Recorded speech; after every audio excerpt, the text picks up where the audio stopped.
नमस्कार, आप देख रहे हैं बीपी गंगा। मैं हूं स्नेहलता। चलिए आज की बात करते हैं, बुलेटिन की शुरुआत करते हैं आपसे जुड़ी बड़ी खबर के साथ। देखिए, कोरोना वायरस पर आज से बूस्टर डोज का वार करने की तैयारी में है केंद्र सरकार। 18 साल से ऊपर वालों के लिए बूस्टर डोज सरकार फ्री में देगी। अगले 75 दिन तक सभी के लिए ये बूस्टर डोज है। फ्री में ये बूस्टर डोज लगाने का टारगेट है। 27 सितंबर तक ये फ्री बूस्टर डोज अभियान चलेगा।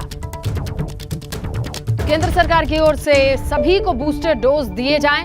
कोरोना के प्रकोप को भांपते हुए पहले से ही तैयारी कर ली जाए। 18 साल से ऊपर सभी लोगों के लिए बूस्टर डोज 27 सितंबर तक फ्री में मिलेगा। 27 सितंबर से पहले आप जाकर के ये बूस्टर डोज ले सकते हैं। इस शॉट से आप कोरोना के आगामी लहर से बच सकते हैं। इसी के मद्देनजर ये बड़ा अभियान चलाया गया है। पूरे देश में 18 साल से ऊपर लोगों के लिए बूस्टर डोज का वार कोरोना के आगामी लहर को रोकने के लिए 18 साल से ऊपर वालों के लिए आज से 27 सितंबर तक फ्री में बूस्टर डोज लगवा सकते हैं तमाम लोग। खासकर ये खबर उन लोगों के लिए बेहद अहम है जो सेंसिटिव हैं, हर बार कोरोना की चपेट में आए हैं, हर लहर में। उन लोगों के लिए बूस्टर डोज एक सहूलियत।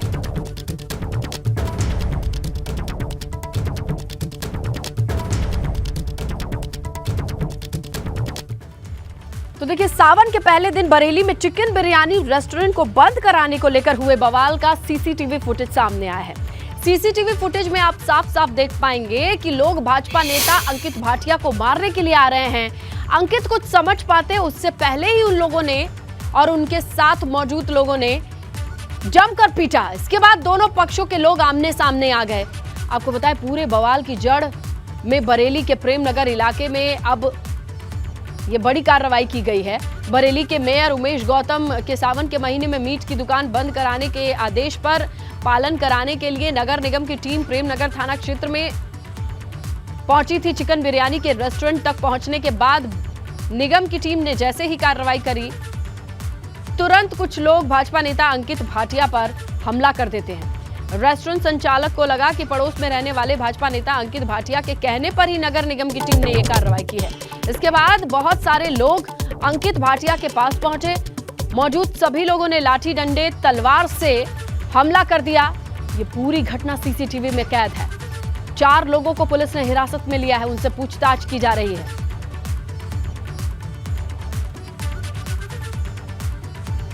मेयर साहब की कोई चिट्ठी जारी हुई है जो व्हाट्सएप पर वायरल थी।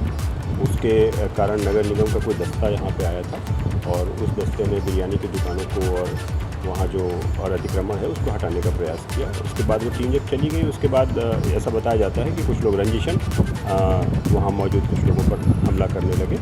इस सूचना पर अभियोग दर्ज किया गया है और नामजद 4 व्यक्तियों को हिरासत में लिया गया है।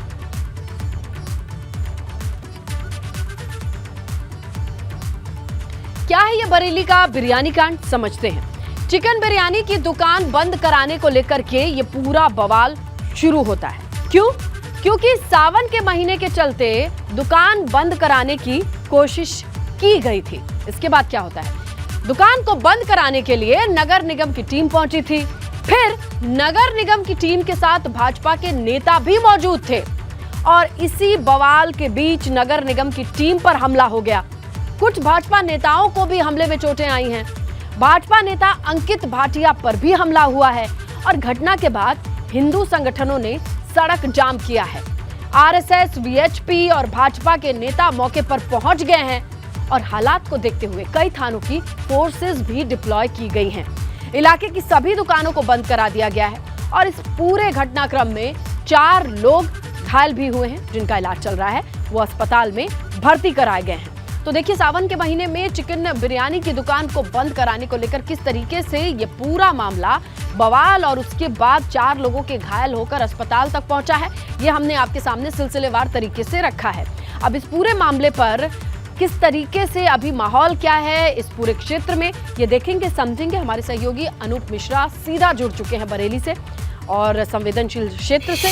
अनूप, तस्वीरें दिखाइए कि अभी माहौल कैसा है और पुलिस प्रशासन की ओर से क्या कहा जा रहा है इस पूरे मामले को लेकर के।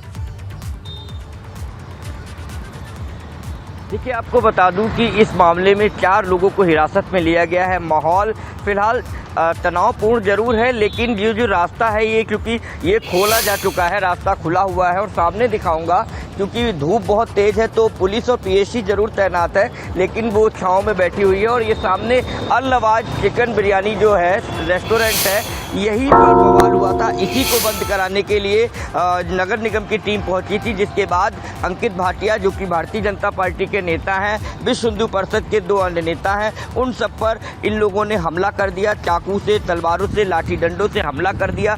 सीसीटीवी कैमरे में साफ साफ दिखाई पड़ रहा है कि किस तरीके से ये लोग वहाँ पर इकट्ठे होकर दर्जनों लोग जाते हैं और उन पर टूट पड़ते हैं और एकदम से अचानक उन पर हमला कर देते हैं, जिसके बाद हालात असामान्य हो जाते हैं। बहुत ज़्यादा स्थिति खराब हो जाती है और फिर जितने भी हिंदू संगठन हैं, चाहे वो विश्व हिंदू परिषद हो, आरएसएस हो, बजरंग दल हो, हिंदू युवा वाहिनी हो, भारतीय जनता पार्टी हो, सभी लोग आ जाते हैं और करीब 6 घंटे तक इस रास्ते को बंद किया गया, इस रास्ते को रोक दिया गया था, रास्ते पे जाम लगा दिया गया था। और हिंदू संगठनों की एक ही मांग थी कि जो आरोपी हैं, जिन्होंने सरेआम हमला किया है, जिन्होंने जान से मारने की कोशिश की है, उनको गिरफ्तार किया जाना चाहिए। और आखिरकार पुलिस ने 4 लोगों को गिरफ्तार कर लिया है। एक और प्रमुख बात बताऊं, जिसमें जो हस्सान गिरफ्तार हुआ है, जो मुख्य आरोपी है, वो आला हजरत परिवार से है, तो उसको भी गिरफ्तार कर लिया गया है। फिलहाल जो अंकित भाटिया हैं, उनकी हालत अभी भी अच्छी नहीं है, वो अस्पताल में भर्ती हैं, क्योंकि उन पर चाकू और तलवारों से हमला हुआ था।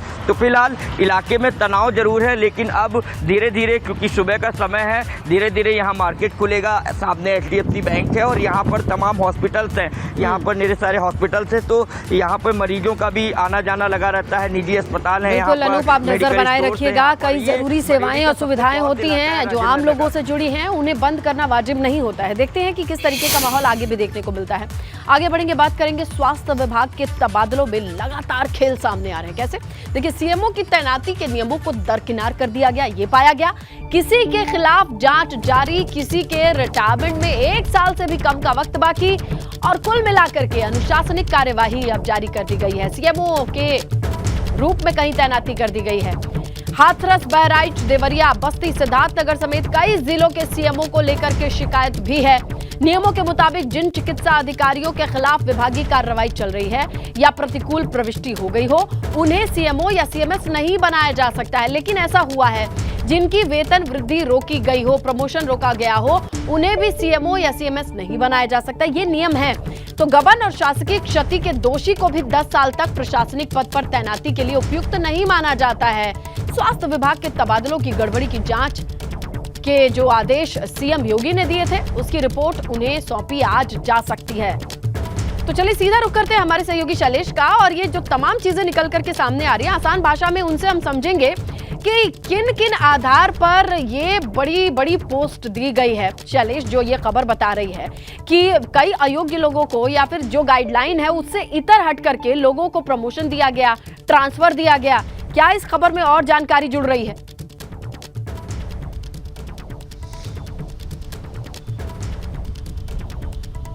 बिल्कुल, देखिए, इस पूरी खबर को हम उदाहरण के साथ ही अगर बात करें तो देखिए, हाथरस के मामले में देखिए जो पूरी ये शिकायत की गई है, इसमें कुल जो है 13 जो चिकित्सा अधिकारी है उनके नाम शामिल किए गए हैं। और इसमें अगर हम बात करते हैं हाथरस की, तो देखिए वहाँ पर डॉक्टर मनजीत सिंह को सीएमओ बनाया गया है और यह चिकित्सा अधिकारी बनाया गया है। और यहाँ पर उनके लिए जो शिकायतकर्ता की तरफ से लिखा गया है, जो टिप्पणी लिखी गई है कि आखिर क्यों इन्हें नहीं बनाया जा सकता, वो ये वजह कि इनके खिलाफ 3 अनुशासनिक कार्रवाई संस्थित है, यानी चल रही है। इसी तरह से देखिए, एक जो उदाहरण हम लेते हैं देवरिया जिले का, देवरिया जिले में जो सीएमओ की तैनाती की गई है, यहाँ पर डॉक्टर बिमल बैसवार का नाम है। उनके लिए तर्क दिया गया है कि इनके रिटायरमेंट में सिर्फ 11 महीने का वक्त बाकी रहे, यानी 1 साल से भी कम का वक्त। और इसी तरह से देखिए अलग अलग उदाहरण है जिनमें किसी के रिटायरमेंट का मसला है, तो किसी के ऊपर जांच चल रही है, अनुशासनिक या कार्रवाई चल रही है। तो इसके मद्देनजर ये कहा गया है कि ऐसे लोगों को, जो शासनादेश है उसमें व्यवस्था है, ऐसे लोगों को तैनाती नहीं मिलनी चाहिए थी इतने महत्वपूर्ण पर। तो इसी वजह से इसको आधार बनाते हुए शिकायत की गई है। और देखिए, एक और चीज़ बता दें कि मुख्यमंत्री ने भी जो स्वास्थ्य विभाग के तबादले लगातार उसको लेकर हंगामा बवाल चल रहा है। और इसी के मद्देनजर मुख्यमंत्री ने भी एक जांच के निर्देश दिए थे। मियाद पूरी हो चुकी है, उम्मीद की जा रही है कि आज ही उसकी रिपोर्ट जो है वो मुख्यमंत्री को सौंपी जा सकती है। और ये देखिए पूरा जो मामला था तब सामने आया स्वास्थ्य विभाग के तबादलों का, जब डिप्टी सीएम और स्वास्थ्य मंत्री ब्रजेश पाठक ने एक पत्र लिखा था, आपको भी ध्यान होगा, अपने ही विभाग के अपर मुख्य सचिव अमित मोहन प्रसाद को। और उसमें साफ तौर पर कहा था कि विभाग के तबादलों में बड़े पैमाने पर गड़बड़ियां सामने आई है। और वहां से बवाल शुरू हुआ और तब से अब तक ये चीजें जो है लगातार एक के बाद एक खुलती चली जा रही है। कल स्वास्थ्य भवन पर भी अगर बात करें तो जो स्वास्थ्यकर्मी है समूह के, उन्होंने भी काफी धरना प्रदर्शन किया इसे लेकर। बिल्कुल शैलेश, ये देखना होगा कि आखिरकार तबादले किस तरीके से किए जाते हैं। जब इसकी गाइडलाइन तैयार है, इसका अच्छा खासा खाका तैयार है, और जब ये ट्रांसफर होती है ऑफिसर्स की, तो वहां का पूरा स्वास्थ्य महकमा, वहां से जुड़े तमाम आम लोगों की चीजें भी प्रभावित होती हैं। लेकिन फिलहाल तो तबादलों के इस पूरे खेल के भीतर अब इनके अपने कार्यकर्ता, अपने कार्यालय से जुड़े लोगों के भी प्रदर्शन सामने आने लगे हैं। देखना ये होगा कि आज ये रिपोर्ट अगर सीएम के पास जाती है तो क्या कुछ खुलासे वहां से होते हैं या फिर इससे कुछ पता छन करके जानकारी आती है। आप हमारे साथ बने रहिएगा शैलेश, आपसे आगे भी जानकारी लेंगे। तो देखिए, तबादलों के खेल पर बड़ी डिटेल जानकारी हमारे सहयोगी शैलेश दे रहे थे, जहां अनियमितताएं पाई गई हैं। आगे बढ़ेंगे, बात करेंगे एक्सप्रेस वे को और रफ्तार कैसे मिलेगी यूपी की, ये आपको समझाते हैं। देखिए, गंगा एक्सप्रेस वे को एनवायरमेंट क्लियरेंस मिल चुका है। अब गंगा एक्सप्रेसवे का तेजी से निर्माण होगा। मेरठ से प्रयागराज तक गंगा एक्सप्रेसवे का निर्माण होना है। 22 दिसंबर को पीएम मोदी ने शाहजहांपुर में इसकी आधारशिला रखी थी और अब देखिए पर्यावरण विभाग की तरफ से इसे क्लियरेंस मिल चुका है। एनवायरमेंट क्लियरेंस मिलने के बाद अब जो इसके कंस्ट्रक्शन में कामकाज में बड़ी तेजी देखी जा सकती है।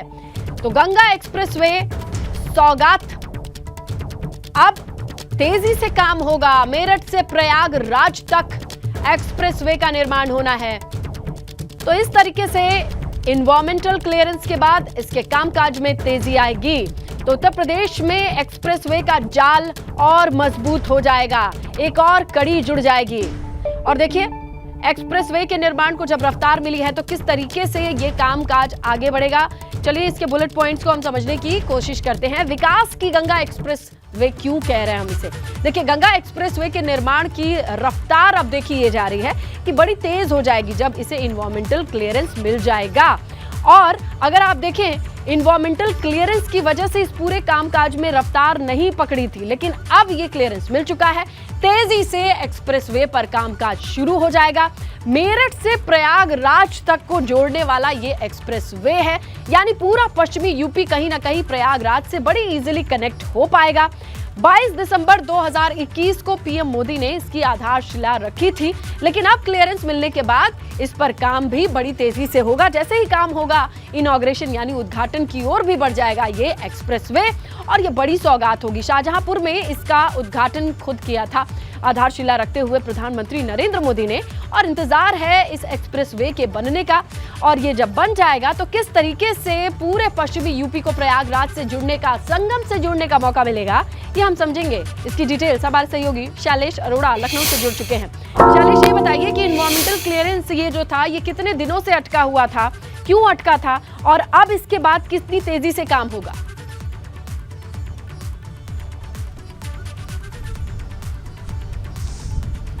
देखिए, जो एनवायरमेंटल क्लियरेंस होता है, इसके लिए जब आवेदन किया जाता है उसके बाद में एक स्तरीय निरीक्षण और बाकी कुछ फॉर्मेलिटीज़ होती है, उनको पूरा करने के बाद में इसकी अनुमति दी जाती है।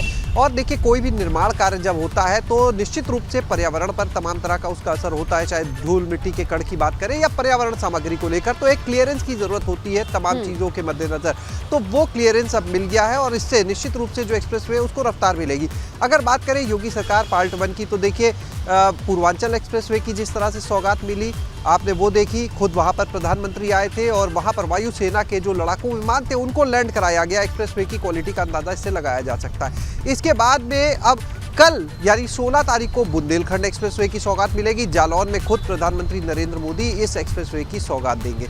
अब बात करते हैं गंगा एक्सप्रेसवे की, तो गंगा एक्सप्रेसवे देखिए अब तक का सबसे बड़ा एक्सप्रेसवे होगा और इसके मद्देनजर, इसे देखते हुए उस एक्सप्रेसवे को कितना बेहतरीन शानदार बनाया जा सके, इस पर काम किया जा रहा है। किस तरह से वो पश्चिम से पूरे पूर्वांचल तक जाएगा, ये भी आप जान रहे हैं निश्चित रूप से एक बड़ी उपलब्धि है। और जिस तरह से उत्तर प्रदेश में लगातार एक्सप्रेसवे का जाल बिछ रहा है, सरकार इसको डेवलपमेंट के पॉइंट से बहुत अहम मान रही है और है भी। उसके पीछे वजह है कि जिस तरह से ये एक्सप्रेसवे बनेंगे उसके आसपास विकास होगा, दूरियां जब कम होगी, समय कम लगेगा, तो निश्चित रूप से उसका फायदा जो होता है वो इंडस्ट्रीज को मिलता है, जो आसपास कृषि का काम होता है उसको फायदा मिलता है, जो किसान होते हैं उनको फायदा मिलता है।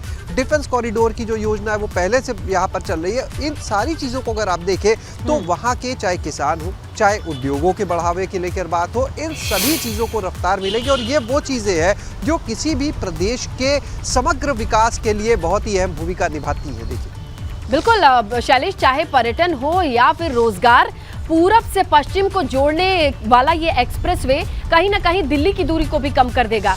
तो संगम या पूरब से जुड़े जितने लोग हैं उनके लिए ये एक आसान रास्ता तैयार होगा। ये विकास की रफ्तार को और तेजी से लेकर जाएगा आगे, उत्तर प्रदेश के लिहाज से अगर आप बात करें। चलिए शैलेश, शुक्रिया तमाम जानकारी के लिए। हमारे सहयोगी शैलेश बता रहे थे कि किस तरीके से इस एक्सप्रेसवे को अब इन्वायरमेंटल डिपार्टमेंट की ओर से क्लियरेंस मिल चुका है, बड़ी तेजी से इस पर काम होगा। देखिए बड़ी खबर मिल रही है मथुरा से। कार और बाइक में जोरदार भिड़ंत हुई है और टक्कर के बाद बाइक में आग लगी है। इस पूरे हादसे में 2 लोगों के गंभीर रूप से घायल होने की खबर आ रही है। थाना बलदेव इलाके के बलदेव पब्लिक स्कूल के पास यह हादसा पेश आया है। देखिए कार और बाइक की टक्कर हुई है, उसके बाद बाइक में आग लगी है। इस पूरे हादसे में 2 लोगों के घायल होने की खबर है। मामला है थाना बलदेव इलाके के बलदेव पब्लिक स्कूल के पास यह हादसा पेश आया है। कार और बाइक में जोरदार भिड़ंत हुई है। कार की तस्वीरें आप देख रहे हैं और बाइक के बारे में आपको बताएं कि बाइक में आग लग गई। हादसे में 2 लोगों के गंभीर रूप से घायल होने की खबर भी आ रही है। ये देखिए हादसे के बाद बाइक की क्या हालत है ये आपके सामने रख रहे हैं। इन तस्वीरों को देखिए आप, और दूसरी तरफ आप इस कार को देख रहे हैं जिससे टकराई थी ये बाइक। 2 लोगों के घायल होने की खबर आ रही है बलदेव इलाके से, मथुरा के। इसी कार से ये बाइक टकराई और दोनों की हालत क्या है आपके सामने। ज्यादा जानकारी सहयोगी अनिल सारस्वत के पास है। अनिल, ये बताइए बाइक में इतनी भयंकर आग की तस्वीरें दिखाई दे रही हैं, पहले घायलों की स्थिति क्या है और कैसे हुआ ये हादसा? जी मैं आपको बता दूं, ये श्रद्धालु थे कुछ जो दर्शन करके यहाँ से लौट रहे थे, तो रास्ते में वैगनर कार से इनकी बाइक टकराई और बाइक टकराने में और कार में इतनी जबरदस्त टक्कर हुई है कि उससे बाइक में जो थी वो तुरंत आग लग गई। और आग से जो घायल हुए हैं वो लोग, उनका हॉस्पिटल में इलाज चल रहा है और गाड़ी भी पूरी तरह से जलकर राख हो गई है वहां पर।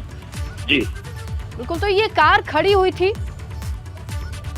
नहीं, दोनों रोड पे एक दूसरे के सामने से क्रॉस हो रहे थे ये लोग। तो अच्छा। उस समय यह दर्दनाक हादसा हुआ है, आमने सामने की भिड़ंत हुई है और इसमें लोग घायल हुए हैं। तो उनकी हालत अब सही बताई जा रही है, उनका इलाज चल रहा है अस्पताल में। मौके पर इलाका पुलिस पहुंची थी और इलाका पुलिस ने ही इन लोगों को वहां पर भर्ती कराया था। बिल्कुल, शुक्रिया अनिल। तो ये तस्वीरें आप देख रहे हैं कि बाइक टकराने के बाद किस तरीके से आग का गोला बन गई आपके सामने है। लोगों के झुलसने से घायल होने की खबर है, जिनको इलाज के लिए भर्ती कराया गया है। अगली खबर रायबरेली से है, जहां बेखौफ बदमाशों ने दिन दहाड़े एक युवक को लोहे की रॉड से और कट्टे की बट से पीटा। मारपीट की पूरी घटना सीसीटीवी में कैद हो गई है। घटना है बरेली शहर के कोतवाली क्षेत्र के कहारों के अड्डा इस नाम की जगह का गुलाब रोड है, जहां पर यह मारपीट की गई। पीड़ित युवक को जिला अस्पताल भर्ती कराया गया, उसकी हालत गंभीर बताई जा रही है। हैरान करने वाली बात यह है कि वारदात के 3 दिन बीतने के बाद भी पुलिस ने अभी तक कोई कार्रवाई नहीं की है। पुलिस को पीटने वाले बदमाश भी नहीं मिले हैं, वो कानून की गिरफ्त से दूर हैं।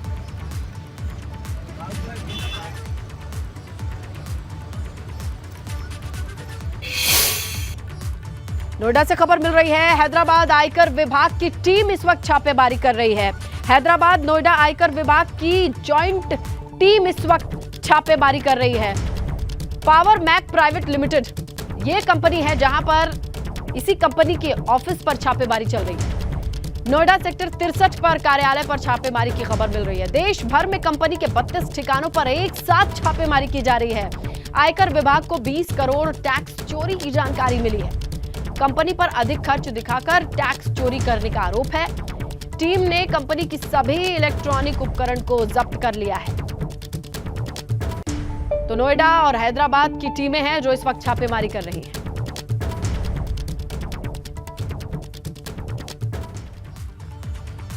आगे बढ़ेंगे, खबर आगरा से है। गैंगस्टर के कोर्ट परिसर से फरार होने के मामले में एक्शन लिया गया है। पुलिसकर्मी अनुज प्रताप सिंह अनुराग राणा पर को निलंबित किया गया। ये कार्रवाई की गई है, जहां दोनों सिपाहियों पर कई धाराओं में केस दर्ज कर लिए गए। दोनों की लापरवाही से गैंगस्टर विनय श्रोतिया फरार हुआ था और अब इन दोनों पर गंभीर धाराओं में केस दर्ज है। साथ ही फरार कैदी विनय श्रोतिया पर 50,000 का इनाम भी घोषित किया गया है। देखिए, सुनवाई के लिए कोर्ट परिसर ले जाया जा रहा था विनय श्रोतिया को। 2 सिपाही उसके साथ मौजूद थे और बताया जा रहा है कि इनकी मौजूदगी के बावजूद भी विनय श्रोतिया फरार होने में कामयाब रहा और इन सिपाहियों ने 1.5 घंटे के बाद पुलिस को सूचित किया कि विनय श्रोतिया भाग गया है। इस पूरे मामले में गाज गिरी है 2 सिपाहियों पर। बताया जा रहा है कि सिर्फ इन दोनों की लापरवाही की वजह से विनय श्रोतिया भागा है और अब इस पर 50,000 का इनाम भी घोषित किया गया है।